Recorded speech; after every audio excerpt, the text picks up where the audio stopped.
哎，说实话，我真没想到见一个熊猫能把一个人一个家嗨成这样。前几天啊，我们去了一趟成都，刚到成都的时候，大胖姐不开心，因为这一年吧，她一直觉得自己在这个外国人的圈里，在吃辣这个领域上没服过谁，所以到了成都呢，就想彰显一下我是那种能吃辣的外国人。第一顿就找的火锅店，进去就说我要中辣，服务员说你说傻子，大胖媳妇就听个你是傻子，跟人说我是博士，我是博士。服务员说博士你吃傻子。大胖媳妇呢就非得点重辣，我说咱先点微辣，我知道你能耐，完不够咱再加。结果10分钟吧，人吃冒烟了，不是夸张啊，就是脸也白了，腿也突突了，就眼睛都不蓝了。垂死之际，一个人在那儿把所有火锅里辣椒全加出去了，告诉服务员，首先不能叫人傻子，第二这才叫微辣，这才叫微辣。然后呢，回到酒店坐厕所上一晚上没起来，又想起被人叫了一晚上傻子，有点不开心，说不过了，我要回家。我说那你自己回去吧，我们明天要去看大熊猫。大胖媳妇亮了，自己把第二天的行程全查了一遍，发现你当完那个大熊猫志愿者之后，人家还给你发一个志愿者证书，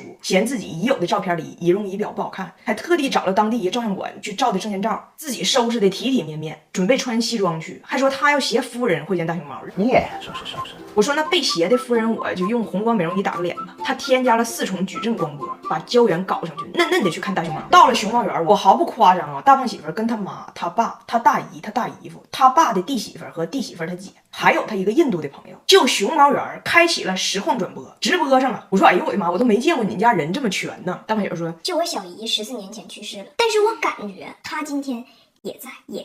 结果这个直播呢，就是稍微有点掉链子，大伙儿都以为进去就直接能看见熊猫，甚至摸摸熊猫。结果人工作人员告诉他，你们进来先给熊猫铲屎，先当义工，再说见的事儿。这一铲呢，2个多小时，直播间里睡着仨。印度那个朋友说，如果就是让我看路面不干净的话，我只能说这个在我们这儿毫不稀奇，毫不稀奇。温迪在加拿大那边说，儿子，妈这边天都快亮了，要不你喊2声，给大猫叫来。大胖媳妇说，我叫了，千呼万唤，但只有使出来，只有使出来。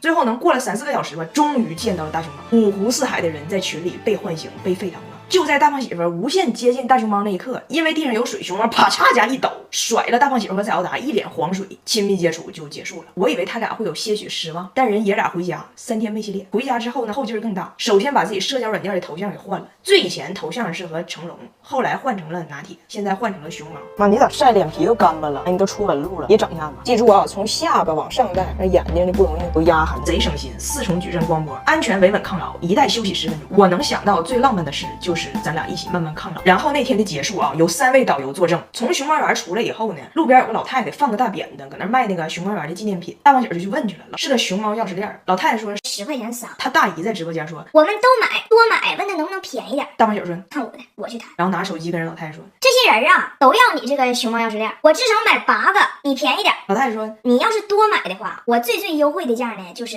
3块5一个。大胖姐看着手机，价格给你们打下来了，打下来了。我都呆了，手机里一片雀跃。太好了，太好了，3块5一个，3块5一个。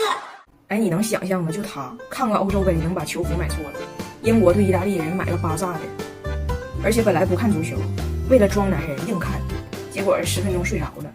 就他，其实人家以前也是苗子，差点被选入国家队，代表加拿大去参加奥运会。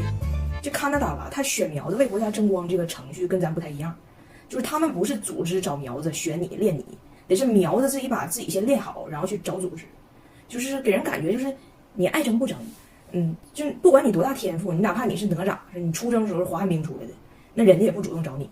然后我老公小时候呢就哮喘，我婆婆就领他上医院看病，医生跟我婆婆说，那小孩哮喘也没有别的办法，就练肺子呗，从憋气儿开始。我婆婆说憋气儿咋练呢？拿被捂着呀，看他在里头能蹬几下，那万一捂大个劲儿不蹬的呢？医生说就是从练游泳吧。结果一游上泳，我老公天赋异禀，平时缺那心眼儿全长肺管上了，那蛙泳游的跟蛤蟆疯了似的，就是个涛，效率第一。我就问他，我说那你后来咋停了呢？我老公说当时他正在上学嘛，就是勤工俭学，打了份工，就打这工呢就是收废品，到处收然后卖。完后来如果继续参加这种比赛呢，就不能打这工了。然后我婆婆就说那还是得打工挣钱。我说那咱就捋一捋，就是说白了就是你本来可以参加奥运会，然后你和你妈分析了一下世界格局，最后决定捡破烂。我老公说反正在加拿大你要是想当体育明星，那其实是很贵的，因为你得从小自费练，练好了才能入选，练不好了有可能还白练了，那你这练的过程很多家拿不起这钱。你比如说我老公的妹妹玛丽莎，那以前也是练花样滑冰的，滑的挺好的，那在冰上咵咵咵一顿就转，跟旋转拖布似的。但是冰刀鞋你得买吧，买完你得磨刀吧，他那个脚从33长到42，你得给他换鞋吧，你不能像灰姑娘他妈直接给脚趾头剁了吧。那如果你想专业练，你得有空间自由翱翔吧，你得租场地吧，要不然你身边一堆业余退休老头，他不滑冰他都摔呢，你到那一顿转飞，你降落的时候给他做了呢。还有这个花样滑冰，你得打扮好看吧，你得穿小裙儿，你转起来才是旋转拖布呢，你不能穿校服吧，还兜风还开裆，你还得化妆吧，要不人也白冰也白，上去漂白一片跟贞子似的，那这不都得花钱吗？我说那你妹妹后来咋也不练了呢？我老公说那后来我上大学了，我那工作就给他了，接班了。我说哎呀妈，可惜了加拿大，等于你这一家子体育苗子最后都捡破烂去，破烂换钱。他说所以嘛，加拿大国家挺大，但是体育成就上没有那么璀璨，也是有原因的。我说那你也不能光整那客观原因，也有那个成本低的项目，我也没看着你多厉害。你拔河便宜，但是你们还不会蹲铅球，你加拿大那老大地方人都在最南边，北边全是熊，你买个球你往北撇呗，反正熊也有劳保。如果说拳击还得买手套费钱，那你可以相扑啊，相扑真是成本太低了，兄弟，你就找俩胖子一见面往一块头一抱，就开始薅裤衩，薅呗，那薅坏了正好你捡回来。大胖媳妇给我妈气哭了，真的，刚才我妈在医院给我打电话哭诉呢。我听我妈的描述啊，我认为这男的肯定是疯了，不可思议。我再一听大胖媳妇的解释呢，给我气笑了。我妈最近呢来北京复查，来北京了，马上复查了才知道，这次复查它的流程比较繁琐，就是复查的头一天得入院，然后整个复查这个过程都得在医院住着，不能出来。我妈这么一听呢就比较紧张，但当时我又不在北京，家里就她跟大胖媳妇来交流。然后我跟你说哈，一个外国人在中国，如果他的汉语非常精通，那肯定是没事儿；如果他汉语一句不会，蛮子就跟张大野出国似的，也没事儿。最可怕的是大胖媳妇这种会一点但不多，但又觉得自己会，最容易出事儿。就是那句话，淹死的都是会水的嘛，因为他真敢下呀，真敢下呀。然后我妈这不就心里求关爱嘛，就盯着大胖媳妇。哎，我要住院了。大胖媳妇呢还真听清楚住院这词儿了，但是她听到的是住院 make a wish。于是大胖媳妇非常冷漠的看了我妈一眼，你住吧，阿门阿门。这不孝来的太具体，我妈没反应过来呀。过一会儿我妈屋里溜达一圈，又来找她来了，说那什么，你借我一下你充电器，我要住院了。大胖媳妇呢完全没有意识到我妈要离开这个家门这个事儿，跟我妈说你住呗，我就一个充电器，你让我先充完的。给我妈委屈的拎着包自己就住院去，到医院给我打电话哭诉。我看明白了，我是谁呀？咱可不敢麻烦人家。我当时听我妈的描述我就炸了，我寻思大胖媳妇这是要不过了还是咋的？我就给大胖媳妇打电话，我说我妈住院，你为啥不能陪一起呢？大胖媳妇很无辜啊，因为我是一个唯物主义者呀，唯物主义者。